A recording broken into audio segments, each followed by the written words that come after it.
இடம்பொருள் நேயர்களுக்கு வணக்கம். ஸோ இப்போ பாக்யலட்சுமி சீரியலில் இந்த மரண செய்தி உண்மையிலே ஒரு கொடுமையான விஷயம் தான். எவ்வளோ தான் நம்ம இதை பற்றி முன்னாடியே பேசியிருந்தாலும் கூட தாத்தாவுடைய மரணம் இருக்கிறதுக்கான வாய்ப்பு இருக்குது. இன்னொரு பக்கம் பார்த்திங்க அப்படின்னா ஈஸ்வரி இதை வச்சு இதை எப்படி எடுத்துக்க போகிறாங்க அப்படிங்கிறது இருக்குது. ஏன்னா அவங்களால அதை தாங்க முடியாது. இதுக்கு முன்னாடி நம்ம ஏற்கனவே ஒரு விஷயத்த சொல்லியிருக்கோம். முக்கியமாக பார்த்திங்கன்னா ஹிந்தி வேர்ஷன் தான் நினைக்கிறேன். அதில் தாத்தா பாட்டி 2 பேரும் ஒரு கட்டத்துக்கு பிறகு இந்த ஊர்லேயே எங்களால் இருக்க முடியல, நாங்கள் சொந்த ஊருக்கே போயிடுறோம் அப்படின்னு சொல்லி போயிட்டு அவங்களுடைய ரோலை கொஞ்சம் கொஞ்சமாக கம்மி பண்ணிவிடுவாங்க அப்படின்னாங்க. அதே மாதிரி தான் பார்த்திங்கன்னா பாக்கியாவுடைய அம்மா, பாக்கியாவுடைய தம்பியுடைய மனைவி அப்படிங்கிற கதாபாத்திரத்தெல்லாம் டிவர்ஸ் நெருங்கும் பொழுதே அப்படியே கட் பண்ணிட்டாங்க. அதுக்கு முன்னாடி வரைக்கும் வந்துகிட்டு இருப்பாங்க, போவாங்க, காசு கேட்பாங்க, எல்லாருக்கும் அவங்களுக்கு ஒரு பிரச்சனை இருக்கும், எல்லாமே இருக்கும். ஒரு கட்டத்துக்கு அப்புறமா அந்த கேரக்டர் அப்படியே ஸ்டாப் பண்ணிட்டாங்க.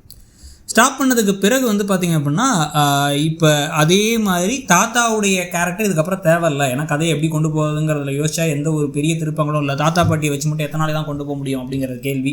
தாத்தாவும் பாட்டியும் கம்ப்ளீட்டாக எப்போ கோபியை வெறுக்கிறாங்கிறது தான் வெயிட் பண்ணி பார்த்துட்டு இருந்தாங்க. ஈஸ்வரியும் சரி, இப்போ ராமமூர்த்தியும் சரி, ஸ்ட்ராங்காக அவரை எதிர்த்ததுக்கு பிறகு அவங்களுக்கான ஒரு தேவை கம்மியாயிடுச்சு. அதனால தான் இப்போ ராமமூர்த்தியுடைய கதாபாத்திரத்தையும் முடிச்சிட்டாங்க. தாத்தாவுடைய மரணம்னு ஒரு சம்பவம் வந்துருச்சு.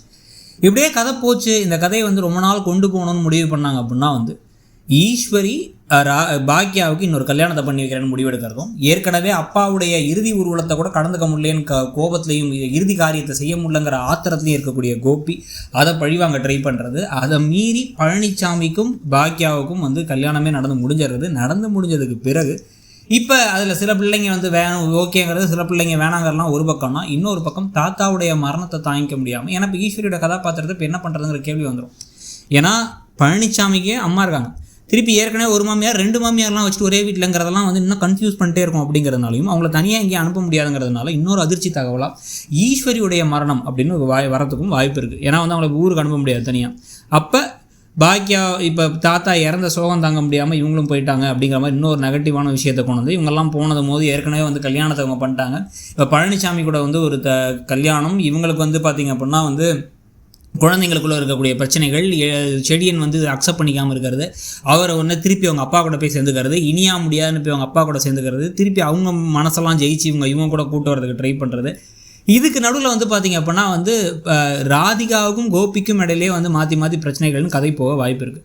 ஸோ இப்போ தாத்தாவுடைய மரணம் தான் அடுத்த வாரம் ஃபுல்லாக அந்த ஒரு நெகட்டிவான விஷயங்களும் இறுதி ஊர்வலம் இறுதி காரியங்களும் நடக்கும் பொழுது கொஞ்ச நாள் கழித்து ஈஸ்வரியுடைய மரணமும் இருக்க வாய்ப்பு இருக்குது.